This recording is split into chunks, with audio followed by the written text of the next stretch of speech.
On today's show, let's talk about trades, baby. What kind of trades could the Dallas Mavericks make this season? What trades could they make to get Luka a second star? And we'll talk about some win now candidates and more on today's Locked On Mavs. I'm Luka Doncic, and this is Locked On Mavericks. Mavericks, NBA champions. Bang! It's good, and the Mavericks have won the game. If you don't believe, you shouldn't be here.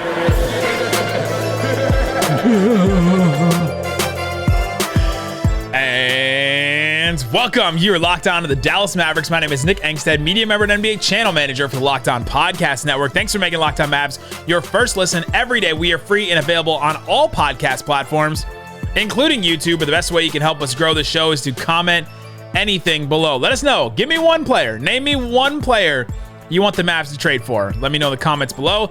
Today's episode is brought to you by BetterHelp. As the world's largest therapy service, BetterHelp has matched 3 million people with professionally licensed and vetted therapists, available 100% online. Learn more and save 10% off your first month at betterhelp.com/LockedOnNBA. And joining me, as always, my co-host, writer, and contributor at Mavs.com, the cool guy, the One More Thing King. What you got for me, Isaac Harris? You've seen Wakanda Forever too many times. They call him Cool Khan. No. I saw it again tonight. I love it. It was a great movie. It is a great movie. Since we're talking about trades, I have an adorable thing with my kids the other night. I have a 4-year-old and a 2-year-old. Yeah. And their doors are like perpendicular to each other, to their rooms. It's where like it's kind of hard to explain, but anyway, they can like see each other underneath their doors at night, and so they both have these like Tony boxes, and so I know if it's a popular thing for toddlers, and you can buy these little characters, these little Disney characters, or whatever, and it's just so adorable. Since we're talking about trades, they have just put 2 and 2 in their brains that they can trade Tony figurines underneath their door. So they're like, here you go, Roman, you can have Olaf. And the other one's like, no, you can have Moana here. And they're like trying to like trade underneath the door while the doors are closed. Yeah, the door's closed stuff because they're not supposed to come out at night. So we keep our kids closed up at night. You just see little characters sliding across the floor like at night. They try to, and it's the most adorable thing ever. Like, if this is your version of sharing, then sure, let's sign me up. We'll teach you trading and bartering. I imagine that's how Nico Harrison's going to make the Mavs next trade. Just under the door in the NBA league offices and just slides over a sheet of paper with like JaVale McGee's name on it. On today's show, let's get into some trade targets. Let's talk about some players around the league the Mavericks could trade for. This is one of our favorite things where we just go over, what about this guy? What about this guy? What about this guy? A lot of names you guys have sent us, so we're going to talk about that and figure out how to get Luka a second star. But let's start with this. I think there's a couple things the Mavericks need. They need a second star. This has been their problem for literal years. Like just years we've been talking about. The Mavericks' big problem is the secondary slot, like the second star slot. If they could just slide in a very good, like complimentary all-star caliber player, it would fix most of their problems. Like most of their, especially if that player is a pretty good defensive player. They need that. I think they still need some more championship experience. A third ball handler. We've talked about that ad nauseum across this summer and until now. I think they still need a real starting mobile center. I think the JaVale experiment has pointed to the fact that they need a mobile center specifically. And he ended up not being the starting center the Mavs needed so far. And then I think they could use one more defensive wing. I don't think they need that, but they could use one. Am I missing anything on their needs? No, that's it. I mean, everything when it comes to the trade front, everything for Dallas, for the most part, centers around that second star. When are you going to take the big swing? Yeah. That you are building up your assets right now to take one more big swing before Luka's second contract is up. And when that happens, I think it depends on the person. It depends on the player, obviously. When do you have the most assets? You got a few picks right now. I think you get to the summer, you get another pick that you could probably use. Then you're talking about some swaps and stuff. you're looking at the contracts on your roster at that point and saying, all right, normally when you make a bigger trade like this, you're looking at expiring money. Right now, you have some expiring contracts in a Dwight Powell and a Christian Wood.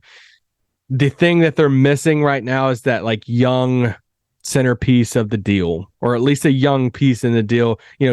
What's Josh Green's value?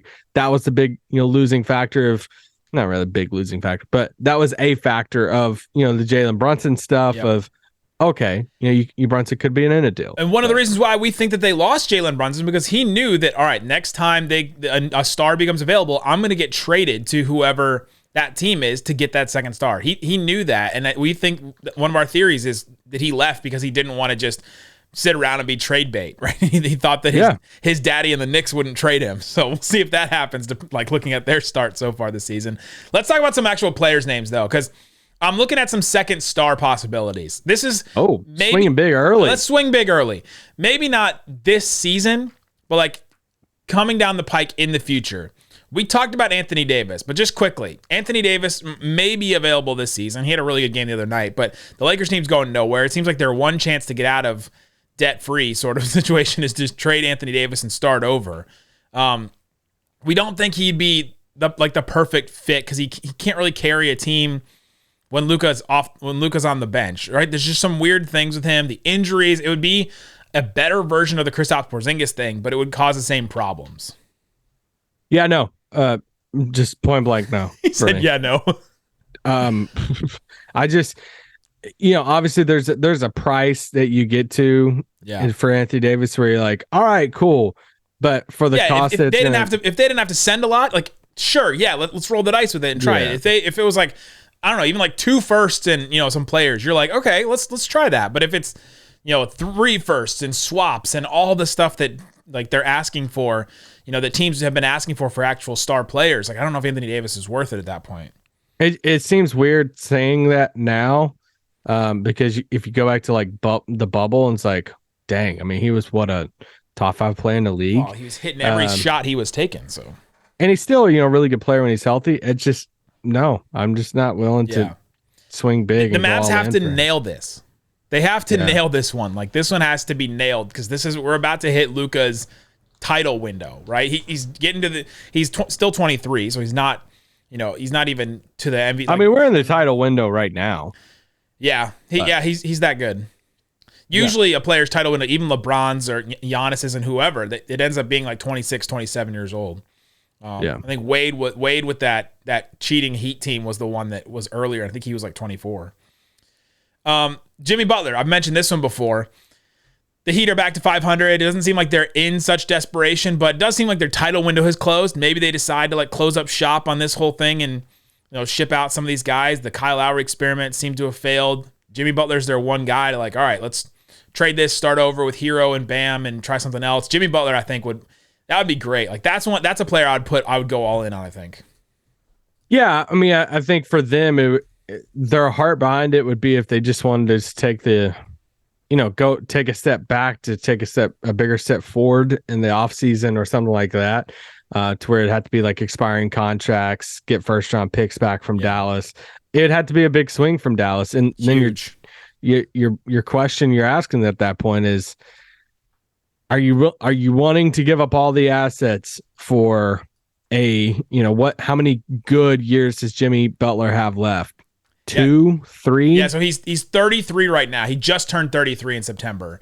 He's on the books this year for 37, next year 45, the year after that 48, and then a player option for $52 million in 25-26. So, I mean, he's going to be 36? You'd be really hitching your wagons. 34, 35, 36. He'd be 36. So you're really hitching your wagons to a guy that's at the back end of his prime for sure, and all this money coming up. But this is what these swings are. You're not just going to get you're not going to get Jaylen Brown. You're not going to get Jason Tatum. You're not going to get one of those guys that just be a perfect fit and perfectly in the prime. It just doesn't happen. And if it does happen, it's Porzingis. It's one of those where you're like, there's something else that is the issue there. So coming up, let's talk about a couple other big swing names. I got a couple more because I don't know what's happening in Chicago. Can we do the fingers? What's happening in Chicago right now with their team? Would they decide to trade either of those guys? Let's talk about that coming up. But before we do, let me tell you about Sweatblock. Sweatblock is a fascinating product that if you have an issue of profusively sweating, you're always dealing with sweat, trying to figure out, all right, how do I get rid of these pit stains? You raise your hand to, in a meeting or something and you got pit stains, just embarrassing. So if you want to avoid that, get Sweatblock. Sweatblock is a wipe when you're dry the night before. You go ahead and you wipe your underarms and you sweat free for 7 days. You wouldn't have to worry about pit stains or embarrassing stuff like that. They have all kinds of other products too, like deodorant. They have cream for like sweat in your below deck area as well. If you want to go check out that as well. I've tried all this stuff. If you or someone you love is experiencing embarrassing sweat or odor, try Sweatblock. And you can save 20% with the promo code Locked On. That's 2 words, Locked On, at sweatblock.com. Also available at Amazon, but to get that 20% off, you have to go to sweatblock.com. Use the promo code Locked On. And now, dads with the ads. Dads do the ads, baby. All right. So you ever tried to cancel a subscription before, Nick? I have. Yeah. You know what? It sucks. It's crazy how fast you can sign up for a subscription. But then when you try to cancel a subscription. DirecTV stream. Like, come on. Let me cancel the thing online. I started it in 5 minutes. I have to cancel it in 2 hours. So it takes so long to cancel a subscription. So then like it's just not worth it. So then you forget about it. Yeah. And then it's like, all right, now you're stacking up money. 80% of people have subscriptions they forget all about. That's why we love using Rocket Money, formerly known as Truebill. You're wasting money on subscriptions. Maybe for you, it's an unused Amazon Prime account. No, I use that. I use my Prime account. Maybe it's a Hulu account. That's actually kind of true. I don't really use Hulu that much. There's this great app I use to help. It helps track all my expenses. And because of it, I no longer waste money or on subscriptions I don't even use. You might have heard of it. It's called Rocket Money, formerly known as Truebill that we mentioned a while ago. It's an app that shows you all your subscriptions in one place, cancels what you don't want for you. Rocket Money can even find subscriptions you didn't know you were paying for. You may even find out you've been double charged. Oh, you ever saw that and you've been double charged on something? You're like, I'm pissed now. Yeah. Oh, yeah. Well, I'm calling the credit card company. This is what Rocket Money's for. Cancel unnecessary subscriptions with Rocket Money today. Go to rocketmoney.com/lockedon. Seriously, it could have saved you hundreds of dollars per year. That's rocketmoney.com/lockedon. All right, Isaac Harris, thanks for making Locked On Mavs your first listen today. Also, subscribe on the podcast if you're not. Spotify, Apple, carry us with you wherever you go. We appreciate all the Raccoon Squad listeners that hang out with us and make us your first listen. And honestly, the people that come up to us and say, I'm part of the Raccoon Squad. I listen every single day. Love that. Love when you guys come up to us at games and stuff. Hopefully, we'll see a couple of you guys Tuesday and Wednesday for these games. All right, a couple more second stars. What's happening in Chicago? They're 6-8. They made this big move for DeRozan. They were pretty good last year at certain points. They were number one in the East for a while. Lonzo is done. The Vooch thing seems like it's done. I mean, I don't know what to like. What you can't like for his career. Or you can't expect anything from him. I think at this point, it's just kind of weird. And it's not like they're a disaster, right? It's not like they're just a complete disaster like what the Lakers are right now. But they're just not maybe where they thought they were. It doesn't seem like DeRozan or Levine are as good as they were last year. And what if they just decide to like start it over? What if they just decide to start something over? Like, all right, let's take one of these guys and split them because we didn't look good in the playoffs last year. We're not looking good right now. What would you think about DeMar DeRozan or Zach LaVine? I don't think they trade Zach LaVine. I think it would be one of the others because I think you're still a younger, like you don't trade Patrick unless they like for them, they I could see them like going all in for somebody like a win now player. Like if Durant hit the market, like going all in for something like that, because you have all these like win now players. But I think they would keep LaVine. I think it's a DeRozan or Vucevic or like a Caruso or Kobe White. I mean, we've talked about Kobe White. Yeah. There's a report that, he's being shopped. Shocking because, I mean, they have like 10 point guards on the roster. So they've been shopping him for a while, I think. Yeah. I would be down for him to come off the bench in Dallas, by the way. Because he was a steal. He played at North Carolina. But yeah, I would actually, so I would look at the DeRozan thing and say, all right, what's the cost it would take to get DeRozan. He has one more year after this year at $28.6 million guaranteed. After that, he's obviously unrestricted. Do you have his age in front of you? Yeah, he just turned 33. Yeah, so right, same age as Jimmy Butler. Better contract, shorter contract. So I'm more open to this one than the Jimmy Butler Almost one. half of what Jimmy Butler's contract is, like each year. I would actually be down for this, and for the right price. And you want to talk about what would help Luka's usage rate? DeMar DeRozan. Yeah, he would. That's what would help it. Now, there's a whole question about what happens at the end of the games if he's not shooting threes. What's he doing? I'm willing to take a relative swing. I don't know if I'm willing to give up all my assets and this be the biggest swing. I'm not in that camp. This is like a check swing, right? In baseball, you like the real swing, and this is like a check swing. Like, all right, but can the Mavericks? This is the question, and this is the DeMar DeRozan question, and some of these other players we'll talk about today. Can the Mavs take a soft swing at a star? Right? Can they do that, or do they have to just go all in on like a surefire guaranteed? Like, would DeRozan be that guy, or can they take this sort of soft swing at a guy like this that could be good, but also when you get to the playoffs, it could be a disaster? Well, I think what Dallas is trying to do right now is how can we take the soft swing while preserving our first round picks, and that they're trying to thread that needle of. All right, what's the DeRozan type of deal that we could, is there a guy out there that we can find a team saying, hey, we're trying to get off this money, a contract. Like, let's say DeRozan didn't have a really good year last year, and Chicago's like looking at it saying, all right, he's pretty good, but he's still due another 30 after this year. Not as bad as Lowry, but a little bit better. Yeah. And Dallas is looking at it saying, hey, we can give you some expirings and, maybe a couple seconds, let you get off that money, and allows us a soft swing that increases our chance at the title this year, but we're also preserving Josh Green, the first round picks and all that for a bigger swing later.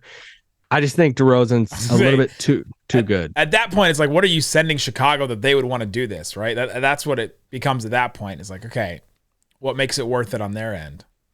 Yeah, because for them, they just have too many win now players to where like cap space for them right now. I think they'd be looking to get first round picks. Yeah, right. Because they have, they're on the books for $120 million next year too already, and then even $77 million the year after that. It's like the Zach LaVine contract really kicks in this year. So, yeah. The other one that I thought was Karl-Anthony Towns. Oh my Lord, really going all in. Would the Wolves make another just panic move? This Gobert Towns thing just isn't working at all. Anthony Edwards is upset. We can't upset Anthony Edwards. No one's going to take D'Angelo Russell. Is Towns the move that we make to try and do something else? What would you think about a Towns trade? Well, I don't think we have enough for Towns. Enough time left in the podcast to talk about Towns? If I was Minnesota, I would already be secretly listening to offers, but for Towns. I don't have a lot of Karl-Anthony Towns like stock at the moment. So that for me, if I was them, I would be looking across the league saying, all right, is there a good, I'd be calling like OKC and saying, is there anything around SGA for Towns? And I would much rather swap out the young $30 million a year player for Towns to a solid point guard to go alongside Anthony Edwards and run a pick and roll with Rudy Gobert for the next handful of years. Yeah, you got to do a 4 out plus Rudy Gobert, and it has to be like versatile defensive type guys too that do different stuff. I don't know if they could bring in Towns just for the sole purpose of when Dirk like threw shade at him, or when Towns said he was the best big man shooter in league history. No, Cat deserves any of that. SGA was the last name I had too. I just don't think he's taking the leap. I know. Yeah. I mean, before the leap, he was still one of the guys that was like, just go out, get him whatever you can. I was in the camp that I thought OKC would trade him this year. I went into the season saying, oh, they're going to trade him this year, because as soon as they lost Chet, I'm like, they're going to tank again. They're going to trade SGA, get a bunch of assets, tank this thing one more time, build around Chet and Giddey. But dang, he's taken a leap so much. good. Like, how do you tell your fan base that you're trading such a young star right now? Yeah, you're 24-year-old averaging 31, 4 and 6 with 2 steals and a block and a half. Like, how do you tell your fan base that you're trading that? Like, you're really just telling your fan base, hey, we're just not into winning at all. We're just gonna keep pushing this thing back and pushing this thing back. And we don't believe in any of our guys that we've drafted. We only are still waiting on the Wembanyama or somebody, or even like, man, even if they're the top of the lottery odds, 14% chance at Wembanyama. Like, that's not good enough chance for you to trade SGA, I don't think. And so that's why I don't think they'll do that. But if they would, that's the perfect guy. You throw everything in. Throw all the picks, kitchen sink, Josh Green, Hardy, whatever you want, like anything. Like, literally. You name it. Yeah. Like, okay, see, whatever we have, take it. All the players, SGA and Luka, you do it. All the players you guys have complained about, like, why don't you guys ever want to trade Maxey or Bullock or Dorian? I don't care, any of them. Like send them all off. I don't care. Yeah. Get Luka and SGA together. All right, coming up, I got a list of names. I was gonna say you got a bunch of names. You have hogged these first 2 segments, and you know how much I love trades. I haven't even got to throw out any freaking names. You segment hogger. We'll do that coming up. But before we do, let me tell you about PrizePicks. PrizePicks is a place to go check out a new kind of fantasy game. You can check it out. It has you pick 2 to 5 players, and they're over under based on. Let's see. There's a taco. You can do esports too, and there's one there's a bunch of jerseys, and then one of them taco. Yeah, one of the icons is a taco, and I don't understand it. Maybe somebody that understands esports can tell me. Well, just talk about it. Hey, our boy Jalen Brunson is playing the Utah Jazz. You know how much he loves to play the Utah Jazz. 18.5 points in the Knicks versus Jazz game, Isaac. Over under for Brunson. Over 18.5. Lowry Markkanen against the Knicks, 19.5. Oh, give me the over on that one. For sure. Give me the over on that one too. You put down $20, you can win $60. You put down 25, you can win 75. Put down $100, you can win $300. And you can combine that with a bunch of other things as well, even the NFL or soccer or any kind of stuff. Guys, check it out. It's PrizePicks, and use the promo code. What is the promo code? Use the promo code Locked On. One word, Locked On, at sign up for instant deposit match up to $100. PrizePicks, promo code Locked On. All right, Isaac Harris. We got some trades that we want to make, and we got some players that we want to trade for. I got another one. Go ahead and throw out some names for me. I was going to say, your usage rate right now is really high. Terry Rozier, I think, would be. Let's go! Terry Rozier, baby. How'd you know? I have a list of third ball handlers, and he's the first one on the list. All right, well, go ahead and give me the rest of the names. That one's that one would be another soft swing. That would be like a softer swing than the DeRozan one, but I'd be down for it at this point. Well, you better be, because you do a podcast with me. Who else you got? So Terry Rozier. I know you mentioned him a while ago, but is there any world of D'Angelo Russell? No, I'm out. I'm out on him. Okay. I just think he's in that soft swing category too. He's an expiring contract, around $30 million a year.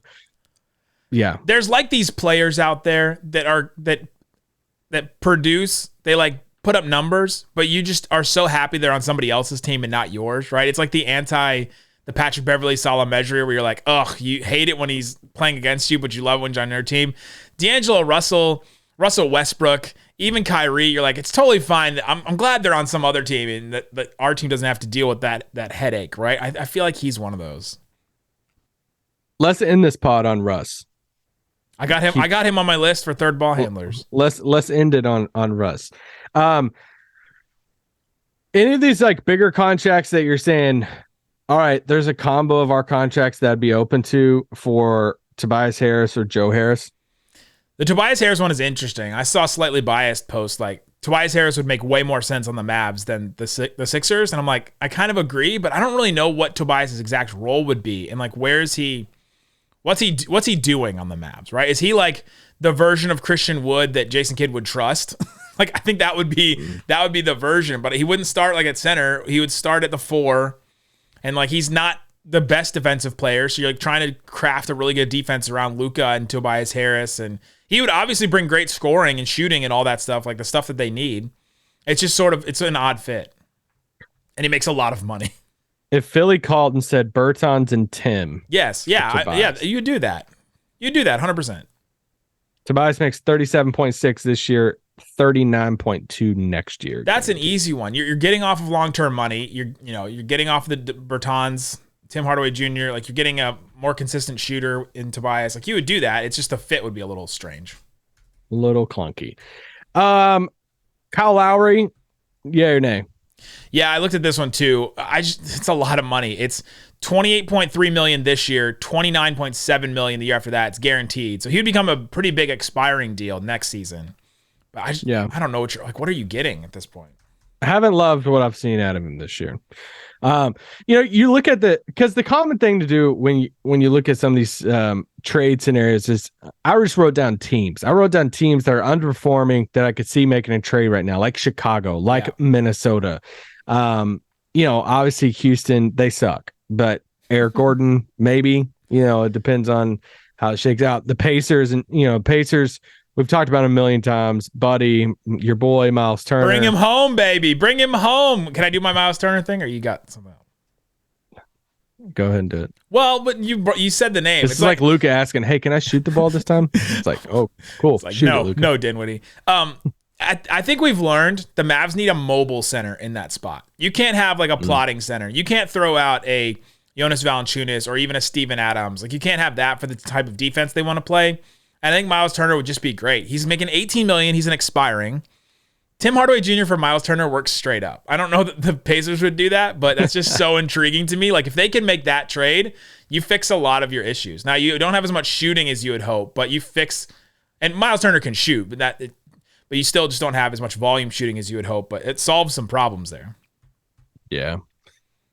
Rick did like Tim Hardaway, though. He did. It would just fundamentally change your defense for the better because Miles Turner's way better rim protector than the Mavs have ever had besides Tyson Chandler. I've talked about Draymond before. I'm going to go. I said this on 97.1 The Freak the other day on Saturdays. You can hear me on the radio 12 to 2 on the corner 3.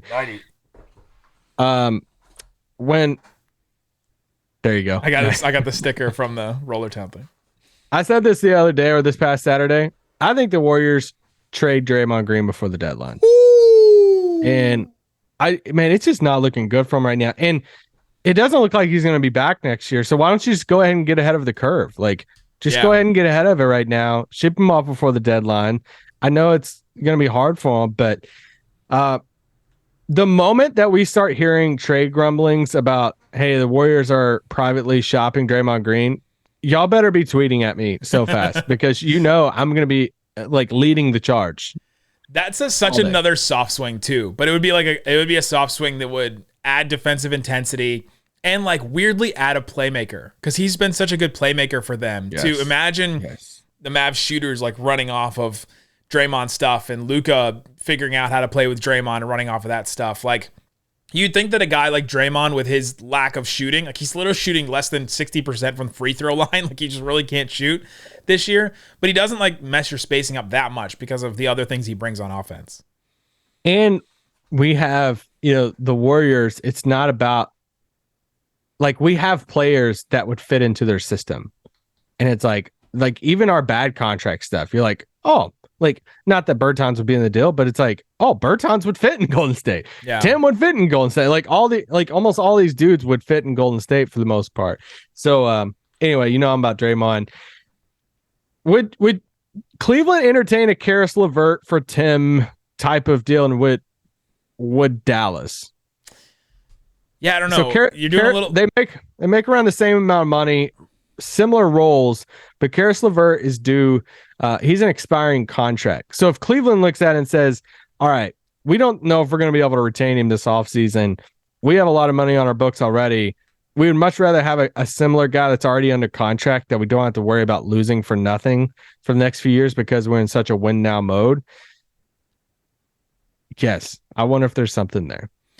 Dallas has been interesting in Karis LeVert before, by the way. Dinwiddie played with Karis LeVert too back in Brooklyn, so you have that connection. The Andrew Baker connection in the Mavs front office where he was there with Karis LeVert too, so you have that kind of connection. Jared Dudley's on the bench. I I just don't know what you're getting with him. Like he would be a little bit more shot creation off the bench. That'd be great. He's also he just misses a bunch of games. Like look at his like games played over his just career. 57, 71, 40, 45, 47, 58. Like just misses a ton of games.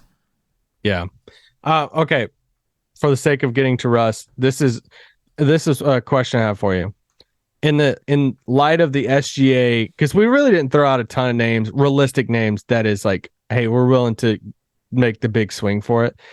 That was such a great subtweet towards my first two segments that you just did. Sorry, I was just standing in the corner waiting to get involved. That's like the Anthony Edwards, like we're just soft in the middle. Like there's just no space. I can't leap over everybody. That's what Isaac just basically did to me. Is De'Aaron Fox worth going all in for? Oh, this is an interesting one. Is he good enough? Is he worth it? He's having a good season this year. But if the Kings suck again, do they entertain another reset kind of? I don't think the Kings suck. I'm saying if they do, as the season goes along, and they're like, I know they just made the Sabonis trade. They want to win, and all. They're probably not going to trade him. I get it. But I'm just saying if they do, if they reach a point where they say, all right, Keegan Murray, we're sucking again. Let's say Sabonis gets hurt. Yeah. Is Fox worth the SGA type of package? I don't know if he's worth the full SGA type package because of the defense and the shooting is a little bit lower than SGA's, but he's worth it. Would take the picks and stuff. Yeah, I was gonna say he's worth a package though. Okay. For sure. He missed a bunch of games too, by the way. All right, I know we're pressed for time, but is there any package Dallas could put together for Russell Westbrook? That would you do isn't it the Tim and Davis one? Doesn't that one work? If the Lakers said, "Hey, we're not going to trade a pick, but we're just looking we're scanning the league saying, are there two other longer term contracts out there that teams are willing to get off of?" Now, it seems like they're trying to keep their cap space clean for the summer. Yeah. But if not, they're looking for two guys that just fits better in their system besides Russ. I think Dallas would really entertain that. Okay, so you have to do 10 more million. So I guess it would have to be Dwight. No, Dwight would have to be in there, yeah. You throw Dwight in there. So then your team, so you trade Dwight, Davis, and Tim to bring Russell Westbrook off the bench. Then you don't have a starting center anymore. You don't have your seventh man coming off the bench to shoot. So Russ becomes the Tim Hardaway role. So you get better in shot creation a little bit. You get worse. I'm not even talking about the basketball fit. I was saying you get worse vibes. You get what else can you get? You free up $30 million in the offseason. Yeah. And then you can $36 million. And then you can go after, I mean, there's not too many guys available this offseason. So I don't know. Even the flexibility of it and all of that. Obviously, if Lakers put in picks and stuff to it, you're entertaining it. Anyway, it's not even the basketball fit of Russ. It's more of the flexibility for the summer. Oh, Nico Harrison loves his flexibility, right? Explain. Sorry. I am zero interested in Kyrie Irving, so it's not even a conversation. Did I have any more? Jay Crowder's available. Holy crap! I forgot about he existed. That's like the one player we know is for sure available right now. Would you go all in for DeAndre Ayton?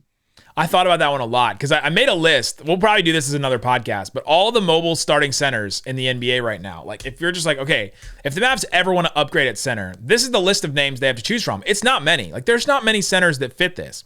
Kevon Looney, Bam Adebayo, DeAndre Ayton, Evan Mobley, Wendell Carter Jr., Okongwu, I forgot his Onyeka Okongwu, Al Horford, Robert Williams, Isaiah Stewart, Kelly Olynyk. Those are like the only ones I could come up with. They're like mobile centers that would work in their system.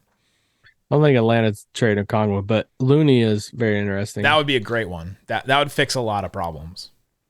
Oh, he'd be good. There you go. Let us know in the comment section below. What's a trade you want the Mavs to make? What's a player you want them to go after? Thanks for making Locked On Mavs your first listen every day. We will be back tomorrow and the next day with post games. We do every single post game here. So Clippers game, Rockets game. Go check those out. And now make your second listen Locked On Sports today. The biggest stories of the day, plus instant reactions, big game recaps, and the take of the day. Available on the Odyssey app, YouTube, wherever you get your podcasts. Guys, thanks so much for listening to Locked On Mavs. Peace out. Boom.